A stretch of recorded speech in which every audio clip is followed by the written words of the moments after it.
नमस्ते बच्चों, आज हम करेंगे क्लास 6 हिंदी के पार्ट 3 पहली बूंद के प्रश्न उत्तर। गोपाल कृष्ण कौल जी की इस सुंदर कविता में बरसात के पहले दिन का मनमोहक दृश्य है, जहां धरती पर पड़ी पहली बूंद नई उमंग और जीवन का संदेश लेकर आती है। तो चलिए शुरू करते हैं प्रश्न उत्तर। सबसे पहले मेरी समझ से यहाँ पर 2 एमसीक्यूज दिए गए हैं और जो सही है उसके सामने हमें तारा बनाना है। पहला देखते हैं, कविता में नवजीवन की ले अंगड़ाई किसके लिए प्रयुक्त हुआ है? तो यहाँ पर नवजीवन की ले अंगड़ाई किसके लिए प्रयुक्त हुआ है? अंकुर। दूसरा है, नीले नैनो सा यह अंबर, काली पुतली से ये जलधर। में काली पुतली जो है, काली पुतली किसके लिए कहा गया है? काली पुतली बादल के लिए कहा गया है कि नीले नैनो सा तो ये अंबर है और काली पुतली से ये जलधर। जलधर क्या होता है? बादल।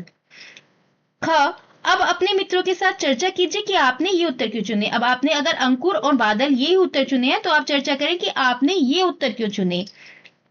नवजीवन की ले अंगड़ाई का संदर्भ धरती से अंकुर के फूटने से है, जो नए जीवन की शुरुआत का प्रतीक है, इसीलिए यहाँ पर क्या चुना गया है? अंकुर। काली पुतली से ये जलधर में काली पुतली का रूपक बादलों के लिए उपयोग किया गया है, जो नीले आकाश में काली परछाई की तरह दिखाई देते हैं, इसलिए क्या आंसर चूज किया गया है? बादल। नेक्स्ट, यहाँ पर आपको मैच द फॉलोइंग है, मिलान करना है। कविता की कुछ पंक्तियां दी गई हैं, उसके भावार्थ से उसका मिलान करना है। जैसे नंबर 1, आसमान में उड़ता सागर लगा बिजलियों के स्वर्णिम पर। जो आसमान में उड़ रहा है सागर, बादल को क्या बताया है? सागर से तुलना की गई है बादल की। और यह कैसे उड़ रहा है? सोने के समान, पर अर्थात पंख लगाकर। तो इसको हम मिलान करेंगे 2 से। बादल, बजा नगाड़े जगा रहे हैं बादल धरती की तरुणाई। तो मेघ की गर्जना, मतलब मेघ की जो गर्जना है वो कैसे? नगाड़े बजाकर मान लो धरती को जगा रही हो, मेघ की गर्जना। नीले नैनो साये अंबर, काली पुतली से ये जलधर। अब यहाँ पर किसके लिए कहा गया है? नीले नैनो साये अंबर, अंबर अर्थात आकाश। वसुंधरा की रोमावली सी, हरी दूब पुल की मुस्काई। हरी दूब को हम मिलाएंगे हरी दूब से। पंक्तियों पर चर्चा, यहाँ पर कुछ पंक्तियां दी गई हैं, इन्हें ध्यान से पढ़ें और इनका अर्थ जो अर्थ समझ में आया हो उसे अपने समूह में साझा करें और अपनी लेखन पुस्तिका अर्थात अपनी कॉपी में भी लिखें। अब जो पहली है, आसमान में उड़ता सागर लगा बिजलियों के स्वर्णिम पर, बजा नगाड़े जगा रहे हैं बादल धरती की तरुणाई। तो इसका अर्थ आपको कैसे समझ में आया है? इनको लिखते हैं, कैसे लिखेंगे? इन पंक्तियों का अर्थ यह है कि बादल समुद्र से पानी लेकर उड़ते हुए आकाश में छाए हुए हैं और बिजली की चमक से ऐसा प्रतीत हो रहा है कि जैसे ये बादल स्वर्णिम पंखों के साथ उड़ रहे हैं। इसके साथ ही बारिश की पहली बूंद के साथ ऐसा लगता है कि बादल नगाड़ों की आवाज से धरती की नई ऊर्जा और जवानी को जगा रहे हैं। इस चित्रण के माध्यम से कवि ने बादलों की गड़गड़ाहट और बिजली की चमक को धरती पर नई चेतना लाने वाले के रूप में प्रस्तुत किया है। अब जो दूसरा है, नीले नैनो साये अंबर, काली पुतली से ये जलधर, करुणा विगलित अश्रु बहाकर धरती की चिर प्यास बुझाई। इसका क्या अर्थ आप लिखेंगे? इन पंक्तियों में कवि ने आकाश और बादलों की तुलना नीले नैनो और काली पुतली से की है, मतलब आकाश की तुलना और बादलों की तुलना नीले नैनो और काली पुतलियों से की है। बादल आकाश में इकट्ठा होकर बारिश के रूप में अपने आंसू को बहाते हैं, जिससे धरती की पुरानी प्यास बुझ जाती है। यह दृश्य करुणा और संवेदनशीलता से भरा हुआ है, जहां बादल धरती पर जीवन का संचार करने के लिए अपनी भावनाओं को बारिश के रूप में प्रकट करते हैं। सोच विचार के लिए कविता को एक बार फिर से पढ़ें और निम्नलिखित के बारे में पता लगाकर अपनी लेखन पुस्तिका में लिखें। जैसे, बारिश की पहली बूंद से धरती का हर्ष कैसे प्रकट होता है? हर्ष मतलब खुशी कैसे प्रकट होती है धरती की? जब धरती पर बारिश की पहली बूंद पड़ती है तो धरती की खुशी कैसे प्रकट होती है? बारिश की पहली बूंद से धरती पर नव जीवन का संचार होता है।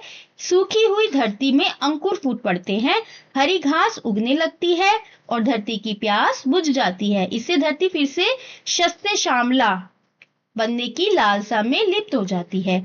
अब दूसरा है, कविता में आकाश और बादलों को किन के समान बताया गया? आकाश और बादलों को किन के समान बताया गया है? कविता में आकाश को नीले नैनों के समान और बादलों को काली पुतलियों के समान बताया गया है। कविता की रचना। आसमान में उड़ता सागर, लगा बिजलियों के स्वर्णिम पर। कविता की इस पंक्ति का सामान्य अर्थ देखें तो समुद्र का आकाश में उड़ना असंभव होता है, लेकिन जब हम इस पंक्ति का भावार्थ समझते हैं तो अर्थ इस प्रकार निकलता है, समुद्र का जल बिजलियों के सुनहरे पंख लगाकर आकाश में उड़ रहा है। ऐसा प्रयोग न केवल कविता की सुंदरता बढ़ाते हैं बल्कि उसे आनंददायक भी बनाते हैं। इस कविता में ऐसे दृश्यों को पहचानें और उन पर चर्चा करें। आप खुद से ऐसे दृश्यों को इस कविता में पहचानें और उन पर आपस में चर्चा करें। यह आप स्वयं से करें। अब देखते हैं शब्द एक अर्थ अनेक। अंकुर फूट पड़ा धरती से, नवजीवन की ले अंगड़ाई। कविता की इस पंक्ति में फूटने का अर्थ पौधे का अंकुरण है, मतलब फूटना क्या है, पौधे का अंकुर निकलना। फूट का प्रयोग अलग अलग अर्थों में किया जाता है, जैसे फूट डालना, घड़ा फूटना। अब फूट शब्द का प्रयोग ऐसे वाक्यों में कीजिए जहां इसके भिन्न भिन्न अर्थ निकलते हों, जैसे अंग्रेजों की नीति थी फूट डालो राज करो। इसी तरह से फूट का अर्थ देखते हैं हम। फूट शब्द के विभिन्न प्रयोग। फूट डालना, अंग्रेजों की नीति थी फूट डालो और राज करो। उसके बाद घड़ा फूटना, जब घड़ा फूटा तो सारा पानी बिखर गया। अंकुर फूटना, बारिश होते ही धरती से अंकुर फूट पड़े। अनेक शब्दों के लिए एक शब्द। नीले नैनो साये अंबर, काली पुतली से ये जलधर। कविता की इस पंक्ति में जलधर शब्द आया है। जलधर दो शब्दों से बना है, जल और धर। इस प्रकार जलधर का शाब्दिक अर्थ हुआ जल को धारण करने वाला। बादल और समुद्र दोनों ही जल धारण करते हैं, बादल भी और समुद्र भी, इसलिए दोनों जलधर हैं। वाक्य के संदर्भ या प्रयोग में हम जान सकेंगे कि जलधर का अर्थ समुद्र है या बादल। शब्दकोश या इंटरनेट की सहायता से धर से मिलकर बने कुछ शब्द और उनके अर्थ ढूंढकर लिखिए। धर से मिलकर बने कुछ शब्द हैं, जैसे जलधर, धरणी, गिरिधर, चक्रधर। जलधर जल को धारण करने वाला, बादल भी हो सकता है, समुद्र भी। धरणी धारण करने वाली कौन है, धरती। गिरिधर गिरि पर्वत को धारण करने वाला, गिरि पर्वत को धारण करने वाला कौन है, श्री कृष्ण। चक्रधर चक्र को धारण करने वाला, और चक्र को धारण करने वाला कौन है, विष्णु। इसके बाद दिए गए शब्द जाल में प्रश्नों के उत्तर खोजें। यहाँ पर कुछ प्रश्न दिए गए हैं, इनके उत्तर हमें इस शब्द जाल में खोजने हैं। जैसे क क्या है, एक प्रकार का वाद्य यंत्र। एक प्रकार का वाद्य यंत्र हमें वहां पर खोजना है। तो एक प्रकार का वाद्य यंत्र क्या है, यहाँ पर नगाड़ा। ये है नगाड़ा, एक प्रकार का वाद्य यंत्र। यहाँ पर हम क्या लिखेंगे, नगाड़ा। ठीक है। उसके बाद आंख के लिए एक अन्य शब्द। आंख के लिए एक अन्य शब्द क्या होता है, आंख के लिए एक अन्य शब्द होता है नयन। तो यहां क्या हम लिखेंगे, नयन। उसके बाद जल को धारण करने वाला। तो जल को धारण करने वाला कौन है, जलधर। और जलधर कहाँ आया है, यहां पर जलधर, जल को धारण करने वाला जलधर। क्या लिखेंगे हम यहां पर, जलधर। उसके बाद एक प्रकार की घास। एक प्रकार की घास है यहां दूब। दूब।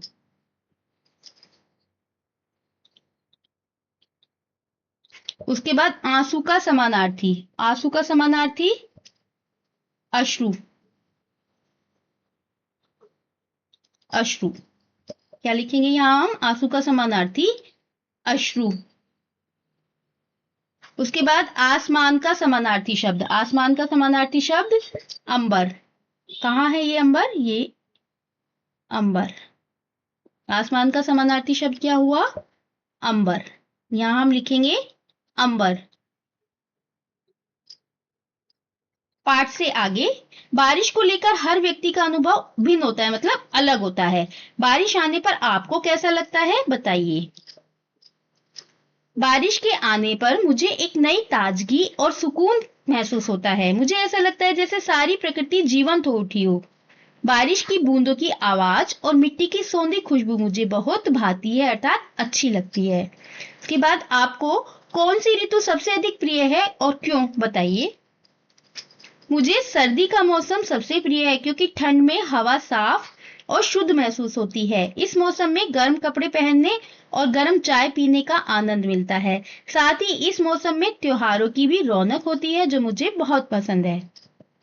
समाचार माध्यमों से, प्रत्येक मौसम समाचार के विभिन्न माध्यमों के प्रमुख समाचारों में रहता है। संवाददाता कभी बाढ़, तो कभी सूखे या भीषण ठंड के समाचार देते दिखाई देते हैं।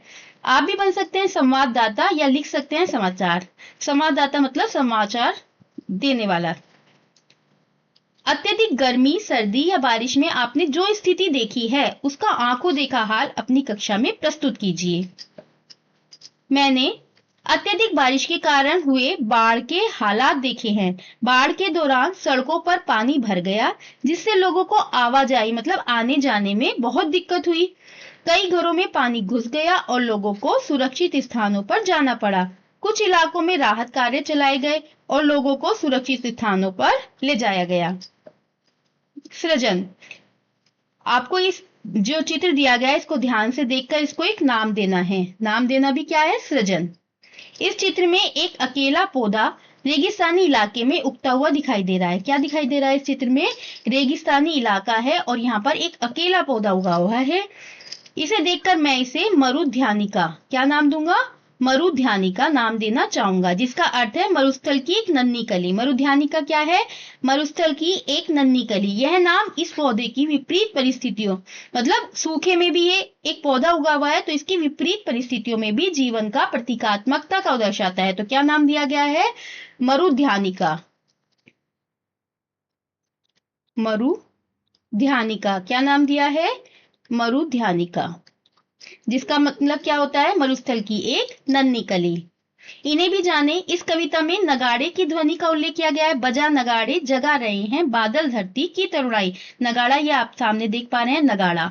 नगाड़ा भारत का एक पारंपरिक वाद्य यंत्र है। कुछ वाद्य यंत्रों को उन पर चोट कर बजाया जाता है, जैसे ढोलक, नगाड़ा, डमरू, डफली आदि। नगाड़ा प्राय लोक उत्सवों के अवसर पर बजाया जाता है। होली जैसे लोक पर्व के अवसर पर गाए जाने वाले गीतों में इसका प्रयोग होता है। नगाड़ों को जोड़े में भी बजाया जाता है, जिसमें एक ध्वनि की पतली और दूसरी की मोटी होती है।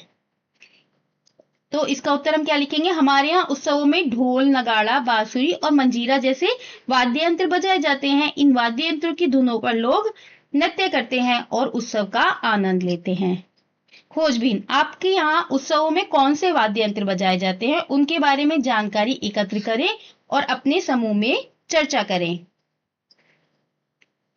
आइए इंद्रधनुष बनाएं। अब बारिश की बूंदें न केवल जीव जंतुओं को राहत पहुंचाती है बल्कि धरती को हरा भरा भी बनाती है। कभी कभी ये बूंदें आकाश में बहुरंगी जटा बिखेरती हैं, इसे कहते हैं, जिसे इंद्रधनुष कहा जाता है। यहाँ पर आपको एक इंद्रधनुष दिखाई दे रहा है। आप भी एक सुंदर इंद्रधनुष बनाइए और उस पर एक छोटी सी कविता लिखिए। इसे कोई प्यारा सा नाम भी दीजिए। मतलब आपको यहाँ पर इंद्रधनुष बनाना है और उसमें ये जो इंद्रधनुष के 7 रंग होते हैं वो रंग भरने हैं। कविता का नाम लिखना है और कविता को भी लिखना है, एक छोटी सी कविता लिखना है। तो कविता देख लेते हैं। कविता का नाम रंगों की छांव। इंद्रधनुष की रंगीली छांव, धरती पर बिखरे 7-8 ठाव। लाल से प्रेम की धारा बहे, हरे में जीवन की आस रहे। अब जो इंद्रधनुष के रंग हैं कौन कौन से हैं? लाल, हरा। तो लाल से प्रेम की धारा बहे, हरे में जीवन की आस रहे। पीले में बसी खुशी की बात, नीले में छुपा अनंत का साथ। बारिश की बूंदों से जन्मा सपनों का ये सुंदर क्रम। सूरज की किरणों से निखरकर आसमान में फैलता ये रंगों का धर। इंद्रधनुष से सजे हैं जीवन के गीत, हर रंग में छुपी है एक नई प्रीत। एक बूंद, अब ये क्या है? जो निकलकर बादलों की गोद से थी, अभी एक बूंद कुछ आगे बढ़ी। सोचने फिर यही मन में लगी, आह क्यों घर छोड़कर मैं यूं बढ़ी। अब ये जो पंक्तियां दी गई हैं एक बूंद के बारे में, ये अयोध्या सिंह उपाध्याय हरिओद की पंक्तियां हैं। तो दोस्तों यह थे क्लास 8 के प्रश्न उत्तर। उम्मीद है कि इससे आपकी पढ़ाई और आसान हो गई होगी। अगर आपको यह वीडियो अच्छी लगी हो तो लाइक करें, अपने दोस्तों के साथ शेयर करें और चैनल को सब्सक्राइब करना न भूलें। मिलते हैं अगली वीडियो में, तब तक के लिए धन्यवाद।